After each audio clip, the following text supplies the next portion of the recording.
Então, dando continuidade ao momento da filosofia, nós vimos anteriormente a estrutura ou a base da filosofia a partir dos escolásticos, adentramos sobre o pensamento do Alberto Magno e também do Tomás de Aquino, percebemos que esses dois pensadores colocaram em evidência o conceito ou o campo de atuação tanto da filosofia como da teologia, e agora, dando continuidade, nós vemos a filosofia no Renascimento, ou a mudança de mentalidade, as perspectivas sociais, históricas, políticas, econômicas, que deram base para um novo contexto e, dessa forma, uma reconfiguração para o pensamento filosófico.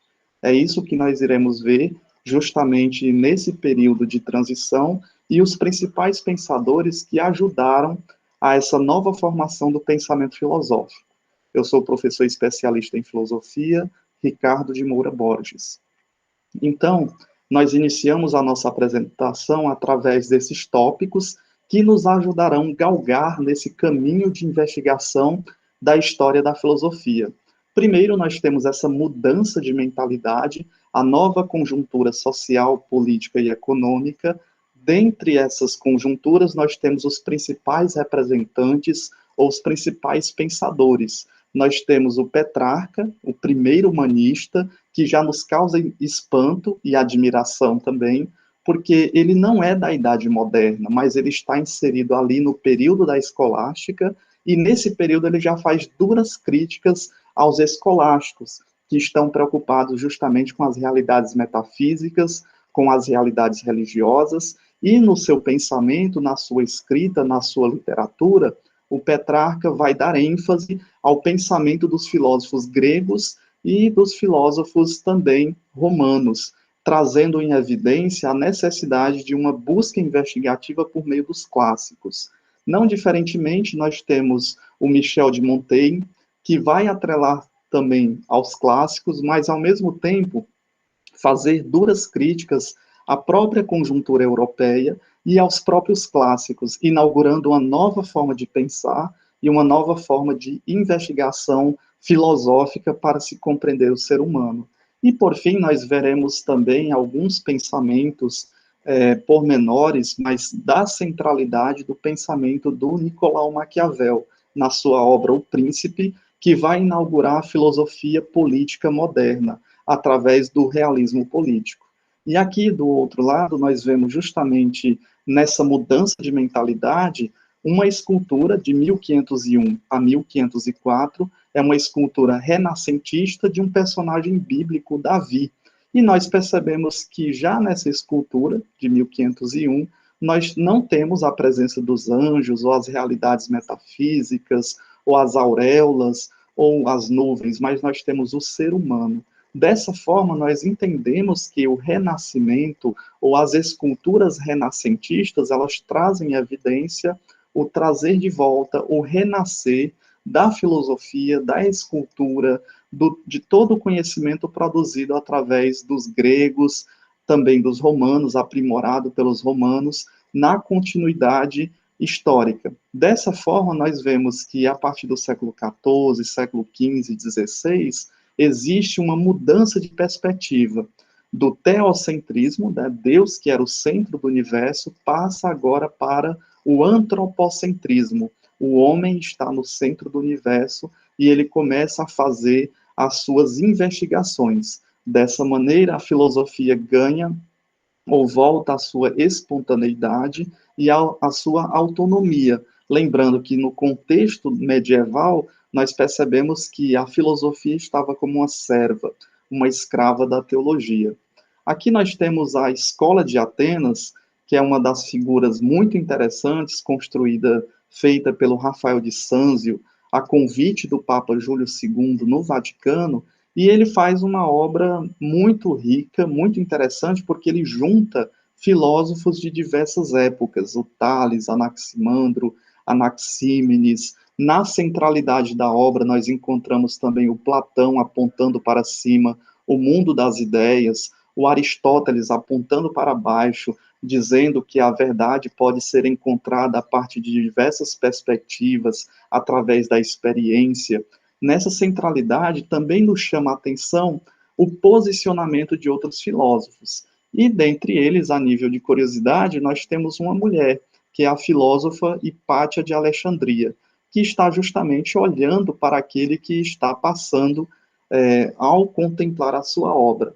O que nos chama a atenção é que no período que foi feita a escola de Atenas, os demais cardeais ficaram indignados com o posicionamento do Rafael de Sâncio ao fazer, né, ao desenhar a Hipátia de Alexandria. Porque no seu contexto, em ascensão do cristianismo, a Hipátia ela não aceita os princípios cristãos e ela segue justamente a sua religiosidade grega. Dessa forma, ela é perseguida pelos cristãos e executada pelos cristãos. Então, seria uma incoerência muito grande estar justamente no Vaticano a figura da Hipátia de Alexandria. Os cardeais falam isso para o Júlio II, né, o Papa Júlio II, Papa de então da época.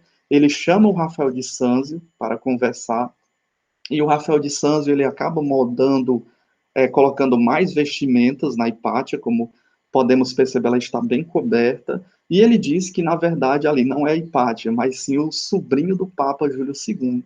E assim acaba-se a contenda, e até hoje nós levantamos esse posicionamento, essa crítica feita pelo próprio Rafael de Sâncio. Também, como característica do Renascimento, ele não traz figuras de anjos, nem de realidades metafísicas, nem figuras do cristianismo, né? Nem dos apóstolos, nem de Jesus Cristo, nem de Maria, mas ele coloca em evidência justamente o pensamento filosófico, trazendo a construção aí dos filósofos que moldaram o pensamento ocidental. E na centralidade, ele coloca justamente o Platão e o Aristóteles. Assim, nós vemos que essa mudança de mentalidade, né, o Renascimento, é um período da história europeia que ocorre nos séculos XIV ao século XVI.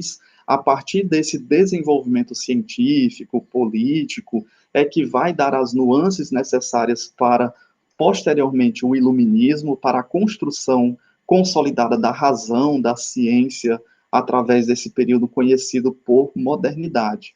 E ocorreram gradualmente profundas mudanças econômicas, políticas, religiosas, culturais e científicas.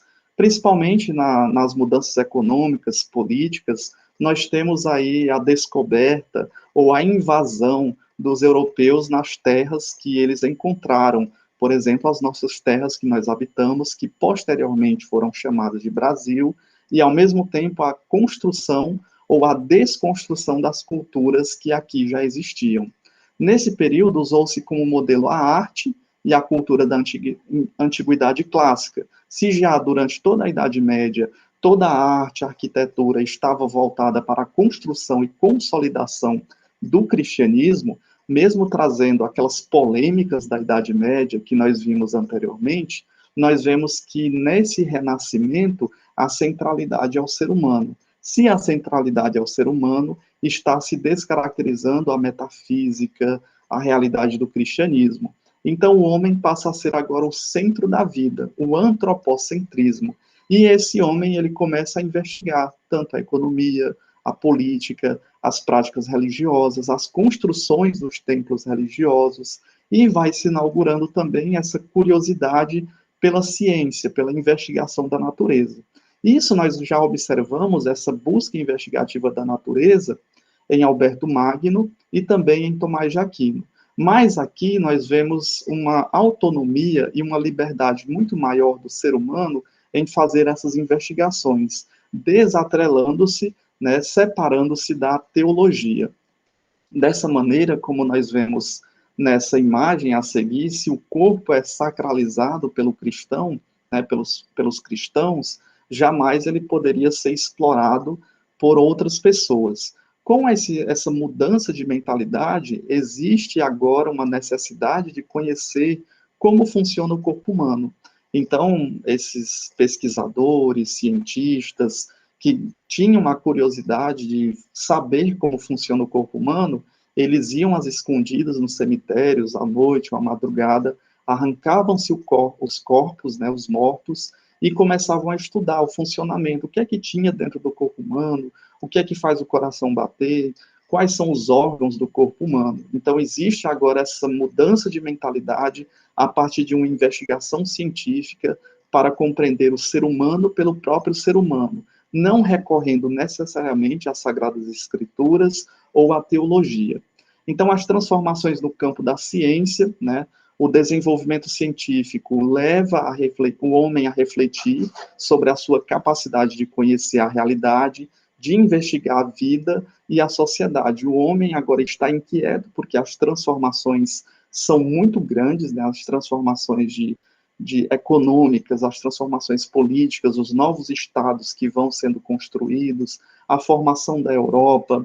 Então, essa mudança na forma de compreender o mundo faz com que agora o foco seja justamente o ser humano. E o ser humano inquieto traz agora a investigação científica, a investigação empírica, para se compreender o todo, para se compreender a realidade. Dessa maneira, nós temos em evidência a autonomia da filosofia, que faz justamente despontar a investigação científica sobre a natureza e também sobre o homem. Dessa maneira, nós temos nessa imagem, né, alguém ali estudando os livros, e é uma das características do humanismo, né, que é um movimento literário, filosófico e artístico, tanto no pensamento das ideias, na literatura corrente, também na arte, tanto essa arte representada nas imagens desenhadas, como também no teatro, que levou a ressaltar o valor, a dignidade, a razão e a liberdade do homem. Então, agora nós temos, se a centralidade antes era a teologia, a filosofia como uma serva da teologia, nós temos uma mudança de perspectiva. O ser humano, como dotado de razão, traz a filosofia em evidência, traz também a ciência em evidência, e agora, pelos seus próprios passos, ele começa a entender o mundo que o cerca, o mundo que o rodeia. Os humanistas destacaram a grandeza do ser humano por sua capacidade de conhecer a natureza e também de interferir na realidade. Quanto mais se descobre a natureza por meio das leis matemáticas, por meio da astronomia, por meio do posicionamento dos planetas, né, posteriormente vai se haver mais investigação científica, mais a capacidade de conhecer como a natureza funciona. Por isso, o filósofo Francis Bacon tem uma frase muito interessante que diz: saber é poder.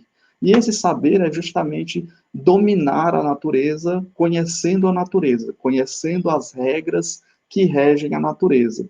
Dessa forma, a filosofia ganhando essa centralidade faz com que o homem se despreenda das visões místicas ou das visões míticas também, ou das visões religiosas, que os prendiam de determinada maneira a essa investigação mais empírica sobre a realidade. E aí nós temos as principais obras que vão aparecendo, sendo desmistificadas, né, sem os critérios místicos, e até quando colocadas em evidência, tem justamente a questão do humanismo, ou da representação do ser humano, como nós vemos aí Deus e Adão, né, a criação de Deus. Nós temos também a pouca perspectiva dos anjos, ou das realidades angelicais, mas uma perspectiva bem humana, bem característica do corpo humano, como nós vemos aqui nessa imagem. Então, Deus continua sendo o fundamento de todas as coisas, não existe um ateísmo, mas e ordem do mundo, ele que fez e organizou o mundo, mas, ao mesmo tempo, esses humanistas, eles percebem que o ser humano é dotado de razão, então eles são capazes de conhecer o mundo através das suas regras. Então, o ser humano ele é capaz de entender e de agir sobre o mundo, transformando assim a realidade. E, ao mesmo tempo, sofrendo as suas consequências, como nós temos a questão aí de Adão e de Eva, né? A consequência do pecado.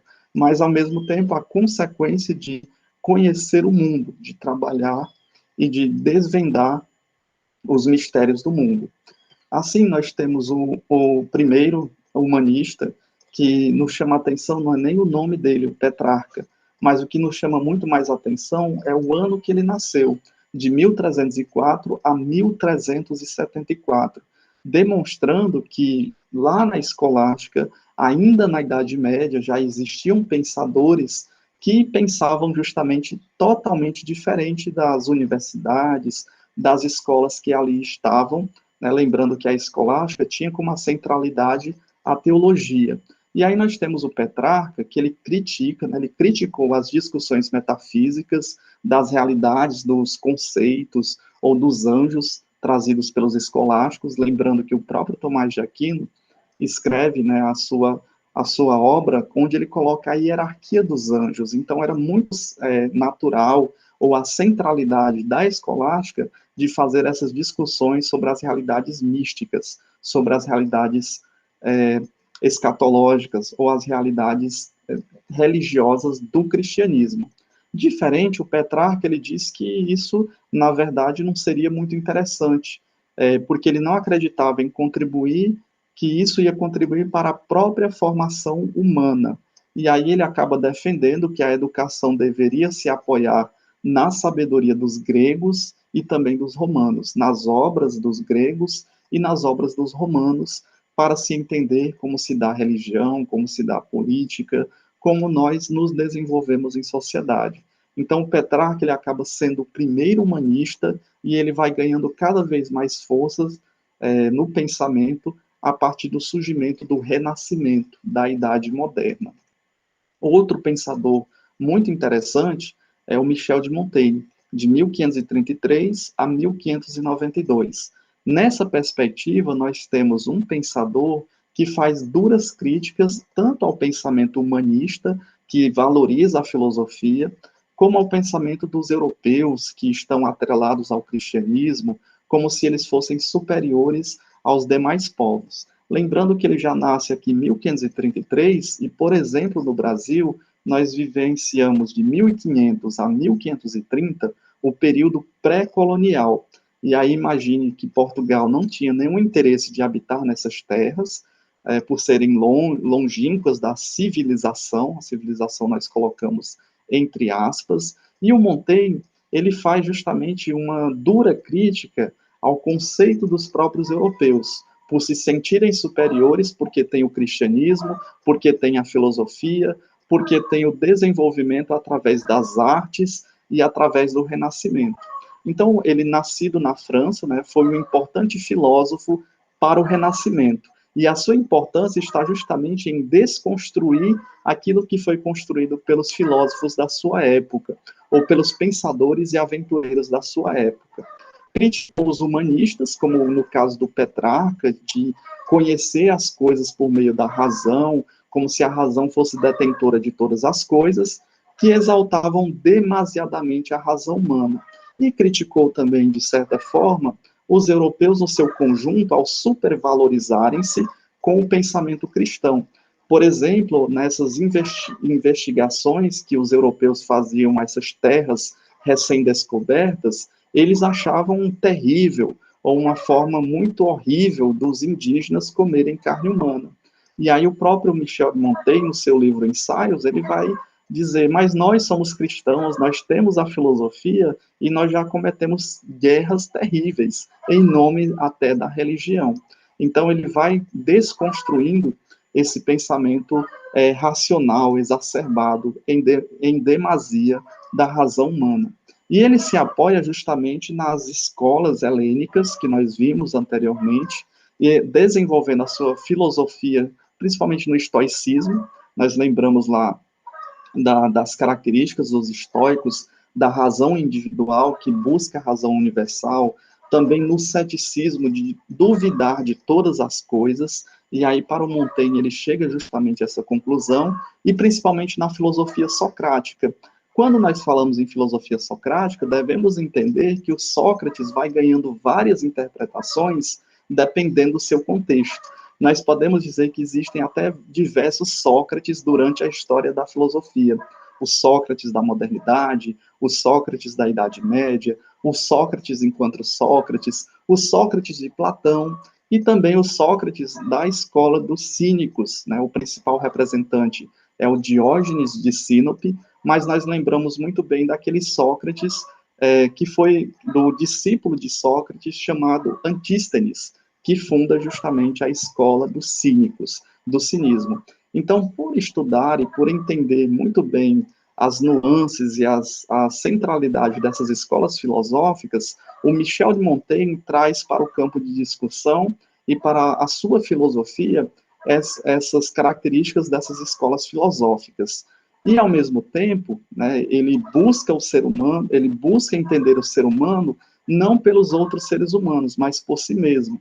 Por ser rico, né, ter grandes posses, o Michel de Montaigne faz essa investigação dentro de si mesmo. Ele se isola praticamente no castelo onde ele vive e ele faz anotações precisas do seu cotidiano, dos seus sentimentos, das suas reflexões, daquilo que o perturba no seu cotidiano, das formas como ele vai encontrando saídas, e ao mesmo tempo ele percebe que o ser humano é um emaranhado de coisas, de emoções, de sentimentos, que a própria filosofia racional ela não dá conta. Então a filosofia do Montaigne é muito mais da percepção, da investigação, das emoções, e também atrelada à razão. Mas ao mesmo tempo ele coloca um desprezo a essa filosofia demasiadamente racional trazida pelos humanistas. Então, defendeu que não é possível chegar a qualquer certeza sobre a realidade natural e social. Ele não acreditava, né, partindo do ceticismo, já que as sociedades vão mudando com o tempo, é impossível o ser humano que vive tão pouco tempo chegar a uma certeza absoluta sobre as realidades naturais e sobre as realidades sociais. Ao mesmo tempo, ele considerava o ser humano muito pretensioso, né, e vejam as pretensões dadas pelos europeus em descobrirem novas terras, em adentrarem sobre essas terras e não se perguntarem se era uma invasão, mas era um motivo justo, como os europeus colocavam, por acreditar que a razão humana e a ciência tornavam-no superior aos outros animais. É uma característica muito interessante, porque isso é dado desde o Aristóteles, ao fazer essa distinção entre os animais, as plantas e os seres humanos, como se os seres humanos estivessem num patamar superior por estarem justamente utilizando da capacidade racional. O Montaigne descaracteriza isso e coloca que, na verdade, existe uma existência tanto nos animais como nos seres humanos, e a tendência é que ambos voltem ao pó, né? É uma passagem que ambos estão passando por aqui. Ao contrário, achava que o afastamento da simplicidade tornava o homem mais miserável, né? As grandes conquistas, as riquezas, as buscas por territórios, os confrontos políticos, a busca pela fama, isso ia fazendo com que o homem se degradasse cada vez mais. Então, enquanto a mentalidade europeia era de expansão e de riquezas, o Montaigne agia no seu pensamento filosófico, nos ensaios, a principal obra que ele escreve, ele coloca justamente o contrário do que a própria sociedade europeia caracterizava como avanço, como desenvolvimento. O verdadeiro desenvolvimento era buscar a simplicidade nas coisas simples, como nós vemos aí nessa imagem, né, aí uma estátua do Michel de Montaigne. O ser humano deveria buscar em seu interior a sabedoria para viver bem e ser feliz. Então, como já dizia o Aristóteles, que todo ser humano busca a felicidade estava voltada agora para as conquistas de novos territórios, pela expansão e busca de riquezas. O Montaigne está dizendo, olha, pelas minhas investigações, pelos anos que eu passei trancado dentro do próprio castelo, fazendo as minhas reflexões, eu percebo que a verdadeira sabedoria, ela só vai ser concreta quando se atingir a verdadeira felicidade e quando se perceber que é nas coisas simples que nós chegamos a viver bem e a ser feliz. Em contraposição ao Michel de Montaigne, nós temos um pensador que nasceu antes do Michel de Montaigne e que até hoje, ainda mais pelas mudanças e características políticas odiernas do nosso existir, nós percebemos a centralidade e a presença da filosofia desse pensador, que é justamente o Nicolau Maquiavel, de 1469 a 1527. Vejam que o Michel de Montaigne nasceu em 1533. Já o Maquiavel, ele morre em 1527. Né? As transformações estão em efervescência. A mudança de mentalidade está muito acelerada. principalmente com o contato dos povos europeus com outras culturas. E aí o Maquiavel, nascido na Itália, inaugurou a filosofia política moderna, justamente porque existiam os conceitos metafísicos, filosóficos, desde a antiguidade até a Idade Média. Mas nós tínhamos, por exemplo, a obra A Política, do Aristóteles, nós temos também a obra A República, do Platão, da Idade Clássica Antiga, e temos A Cidade de Deus, que é uma obra de Agostinho também que se relaciona a diferenciação entre a cidade de Deus e a cidade dos homens, uma referência também à política na Idade Média. Lembrando que a política da Idade Média está centralizada no cristianismo. Então, quem escolhe os reis, quem dá autoridade divina aos reis, é justamente a Igreja Católica, é justamente o cristianismo, que coloca o rei como Deus tivesse colocado esse rei para governar a sociedade, atrelado também ao pensamento bíblico, né? Deus que escolhe o rei Davi, Deus que escolhe o rei Salomão, os reis que estão permeados na Idade Média têm essa concepção mística da realidade cristã. Já o Maquiavel, pelas decepções políticas que ele passa durante a sua vida, ele começa a escrever outra forma, outra perspectiva de política. Isso é chamado de realismo político. E ao escrever a realidade nua e crua, e escrever justamente um livro chamado O Príncipe é justamente um manual de como se chegar no poder e permanecer no poder, ele vai desconsiderando o que foi construído pelos antepassados, né, pela Idade Antiga e pela Idade Média. E assim ele vai inaugurando uma nova forma de se fazer a política. Por isso que nós, os historiadores da filosofia, colocam que ele inaugurou a filosofia política moderna.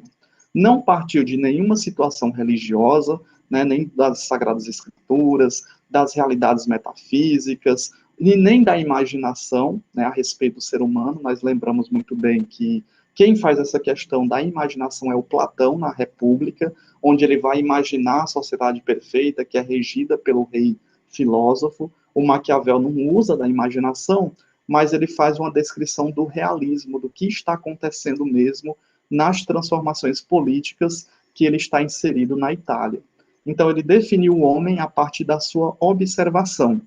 Se antes nós tínhamos a configuração do pecado, mas a questão da graça e a questão dos reis que eram considerados como reis taumaturgos, né, por terem habilidades e sinais miraculosos, né, tocou na manta do rei, ficou curado de determinada doença, o Maquiavel vai colocar que existe, na verdade, interesses políticos e esses interesses fazem com que o rei chegue ao poder. Dessa forma, ele observou que desde a antiguidade até o seu momento presente de vida, o ser humano é egoísta, ele busca os interesses para se satisfazer a si próprio. Né? Eu não coloco que ele observou até os nossos dias, porque ele morre em 1527, mas as características investigativas do Maquiavel são presentes até os nossos dias. O ser humano também é covarde, né? Já que ele é egoísta, ele é covarde, ele tem medo de perder aquilo que ele conseguiu para outras pessoas, tem ambição por riqueza e também por glória pessoal. E ao mesmo tempo que ele vai desnudando e colocando as características realistas, ele vai colocando em evidência uma nova forma de se fazer política, uma política por interesses. Pelos interesses convenientes que vão surgindo também o sujeito virtuoso. Se a virtude antes para Aristóteles é a justiça, é o belo, é se chegar às coisas perfeitas para o Platão, por exemplo, para o Maquiavel não, está atrelado justamente às questões políticas e às circunstâncias, às questões circunstanciais. E aí nós temos o Maquiavel pensando esse realismo político através do conceito de homem que ele vai percebendo através das suas relações sociais, das suas relações políticas. Dessa maneira, ele defendeu que a política e as relações de poder têm as suas próprias leis e as suas próprias necessidades. Essas leis e essas necessidades elas vão mudando com o tempo, com o aprimoramento das cidades, o desenvolvimento da educação, Então, essas relações de poder, elas são evidenciadas, existe essa necessidade de relação de poder, né, do soberano e dos seus súditos, e aí ele escreve justamente a obra O Príncipe, que é o marco do Maquiavel, embora existem muitas outras obras muito interessantes, principalmente de teatro, onde ele escreve a obra Mandrágora. E aí, na obra O Príncipe, ele serviu de guia para os governantes. Não era apenas um livro para ser lido, mas era um manual para como se chegar no poder e como permanecer no poder. Não é interessante só chegar no poder, mas é interessante também fazer essa permanência no poder. E aqui nós temos a obra, O Príncipe, muito divulgada, bem acessível, e nós temos diversas histórias em quadrinhos, já li muitas histórias em quadrinhos desses filósofos, de muitos filósofos, e é muito interessante como essa arte criativa coloca o pensamento desses filósofos.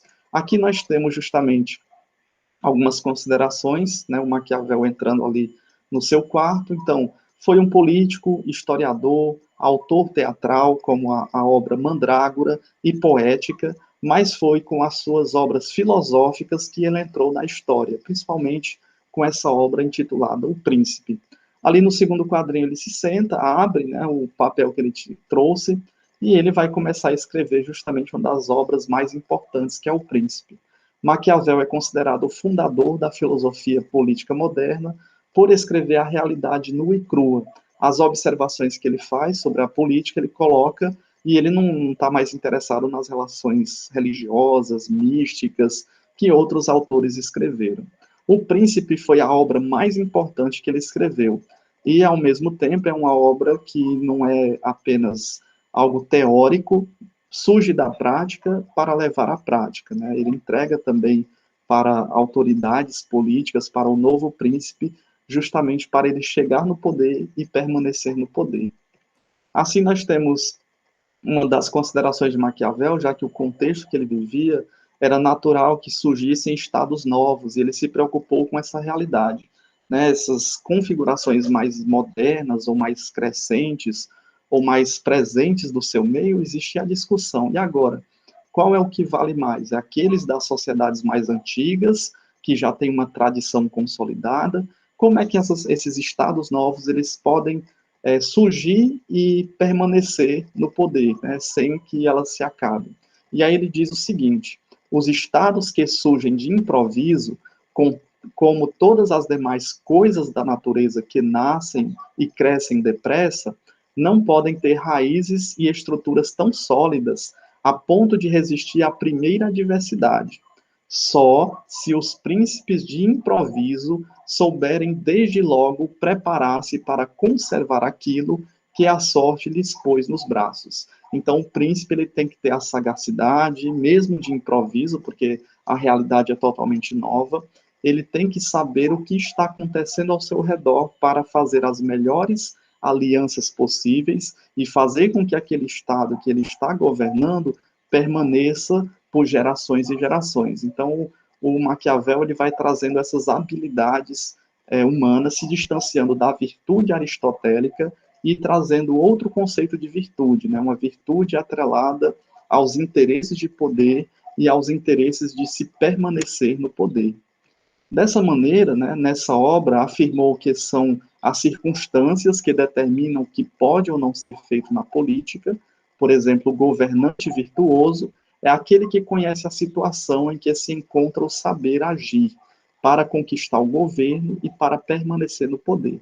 E uma das frases que se encontra muito, né, quando o Maquiavel coloca no Príncipe, é: o governante, se tiver que optar, deve preferir ser temido do que amado, né? Se o governante está ali com seus súditos e ele vai fazer a opção, será que eu planto amor nesses súditos ou temor? E aí o Maquiavel vai concluir que é melhor ser temido do que amado, porque o amor, justamente pelo governante que vai apresentando situações e mais situações durante a sua vida, ao envelhecer, pode tomar decisões erradas, o amor ele passa. E, ao mesmo tempo, o governante ele não vai ter a capacidade de imprimir com força alguma punição nos seus súditos. Já o temor é totalmente diferente.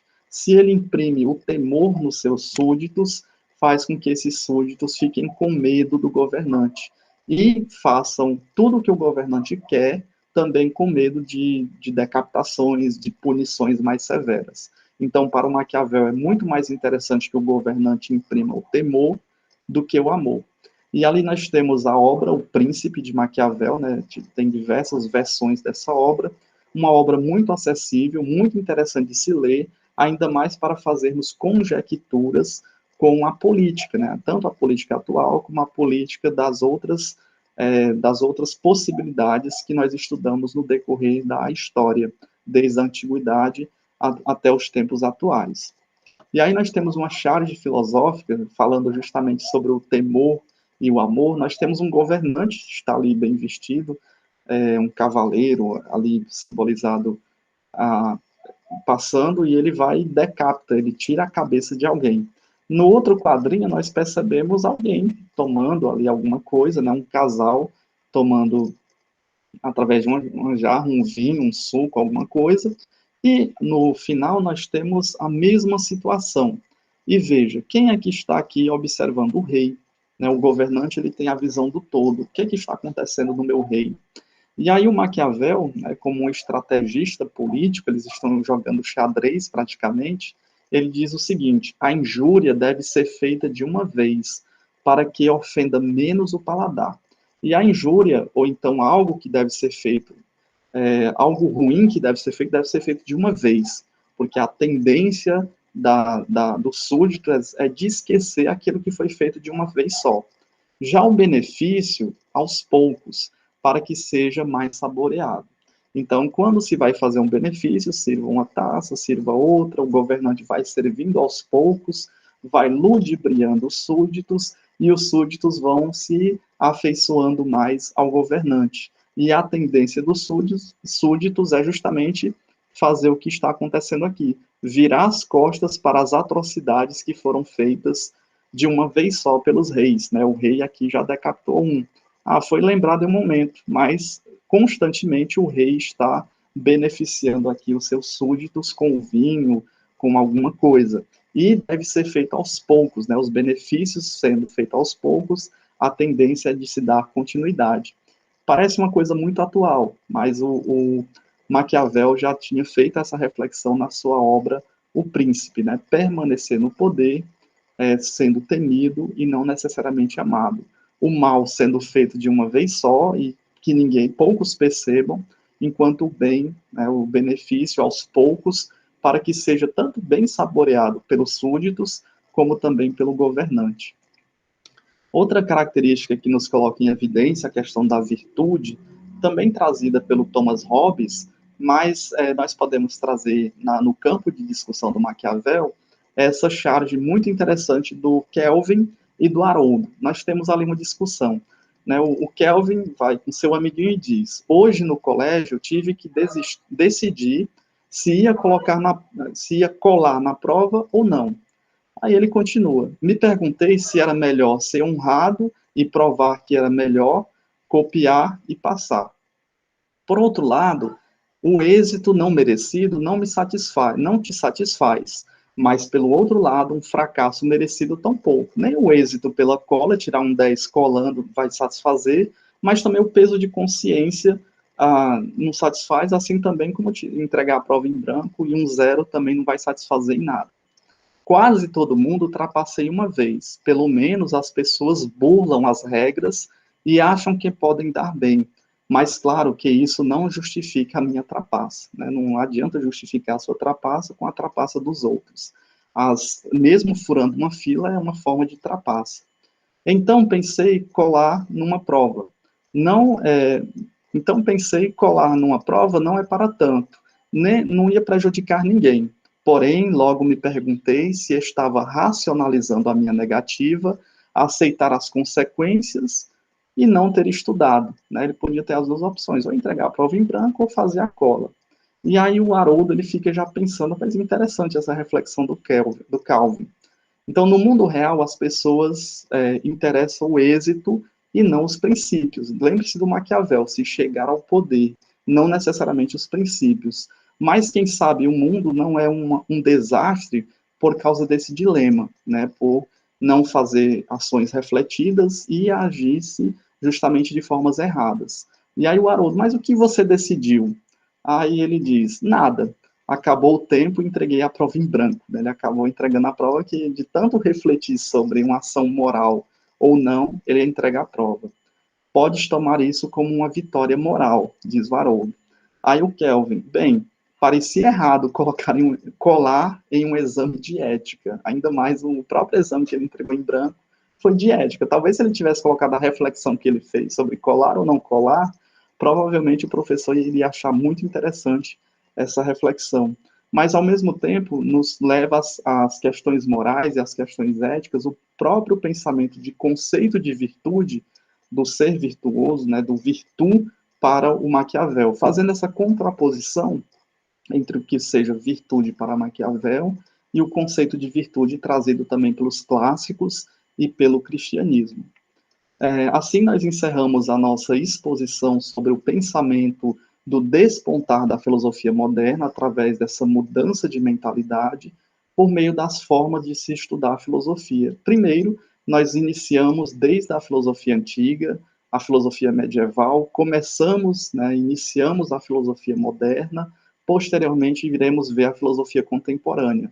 E outra forma de se estudar a filosofia, entender o contexto da filosofia, são através dos temas da filosofia, colocando como centralidade aqui a política, é um tema da filosofia, a ética, a questão da moral, que nós estudamos, vimos com o Kelvin e o Haroldo, a questão do pensamento tanto do Michel de Montaigne, como também do Maquiavel, o próprio ser humano, a própria felicidade, as artes, as esculturas, as charges, e a Mafalda aí, querendo explicar a filosofia. Então, nós partimos dessa compreensão holística, né, do todo, entendendo o processo histórico da filosofia, para irmos construindo também as percepções sobre o mundo através desses pensadores, desses filósofos. Então, nós encerramos justamente a nossa exposição de hoje, trazendo em evidência que os nossos estudos estão calcados nessas três obras desses dois pensadores. O Danilo Marcondes, no seu livro Iniciação à História da Filosofia, dos pré-socráticos ao Wittgenstein, 13ª edição, Rio de Janeiro, editora Jorge Zaha, 2007, e o Diálogo, Primeiros Passos de Estudos em Filosofia, segunda edição São Paulo Moderna 2018, do Ricardo Melani, e o Encontro com a Filosofia, segunda edição São Paulo Moderna 2018. Lembrando que esse último livro é um livro de temas filosóficos, nós estamos passeando aí sobre a história da filosofia, utilizando Danilo Marcondes, utilizando o Diálogo do Ricardo Melani, utilizando também alguns aspectos do Encontro com a Filosofia. Posteriormente, quando terminarmos essa investigação da história da filosofia, nós passaremos para alguns temas filosóficos mais pertinentes, construindo essa busca investigativa filosófica. Então, na próxima investigação filosófica, nós iremos nos adentrar sobre o pensamento científico, já que nós estamos aí saindo da Idade Média através dessa mudança de mentalidade, compreendendo posteriormente, pela mudança de mentalidade, as revoluções científicas, o Galileu, o Copérnico, o Kepler, o Isaac Newton, que deram aí os passos principais para o desenvolvimento e a construção da ciência, né, dessa ciência investigativa que nós conhecemos hoje. E, ao mesmo tempo, entender como a filosofia está presente, né, a filosofia como a mãe de todas as ciências. Então, nós nos encontraremos na próxima investigação com as revoluções científicas.